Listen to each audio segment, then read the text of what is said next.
Good afternoon, my loves. I have another book for you today. It's been a hot minute since we've done one. This is a book that we've done before. It's one of my favorite from one of my absolute favorite authors. Hard to see in the glare. Let's hold it this way. Atlas of the Heart by Brene Brown. We've talked about this before. It goes through a gamut of dozens and dozens of human emotions. And she's a research writer, so I love the fact that there's hours and hours of research poured into this. Specifically, she looks at the range of human emotions. The emotion I wanted to talk to you about today is one we've not talked about here. It's one that some of us are currently moving through. It's grief.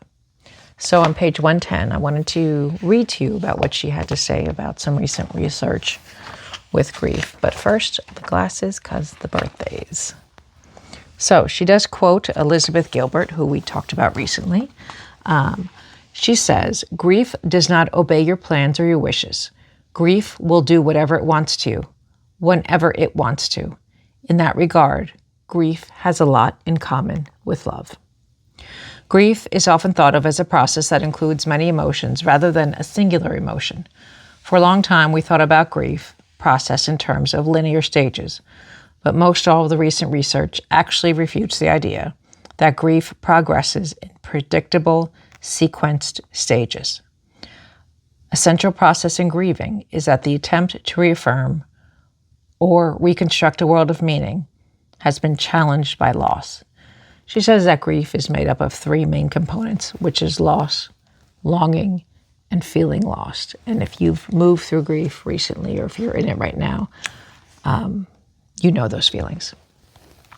She does go on to say that each person's grief is as unique as their fingerprint, but what everyone has in common is that no matter how they grieve, they share a need for their grief to be witnessed.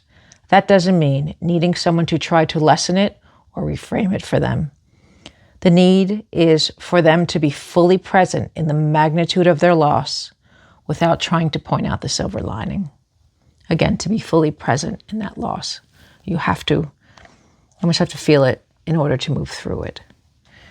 She goes on to quote that most people who struggle with complicated loss feel a great press to tell the story of the loss, to find someone willing to hear what others cannot, and who can join them in making sense of death without withdrawing into awkward silences or offering trite and superficial advice regarding the question it poses.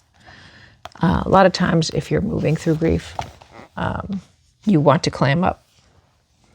But I encourage you to reach out to a trusted friend, family member, or if there's someone you know moving through grief, reach out to them.